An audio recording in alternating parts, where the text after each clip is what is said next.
காலை நேரம். ஒரு அழகான சூரிய ஒளி நிறைந்த நாளில் கோலுவும் அவன் மாஸ்டரும் திருச்சியிலிருந்து சென்னைக்கு சாலை பயணத்தை தொடங்கினார்கள். காற்றில் முகம் வைத்துக்கொண்டு மகிழ்ச்சியோடு பயணம் செய்தான் கோலு. பயணம் அவனுக்கு மிகவும் பிடிக்கும். வழியில் ஒரு சிறிய கஃபே, சூடான காபி, சின்ன ஓய்வு.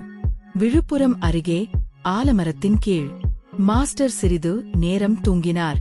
அந்த நேரம் கோலுவின் மனதில் ஒரு யோசனை மின்னியது. நான் கார் ஓட்டுவேன், மெதுவாக, கவனமாக.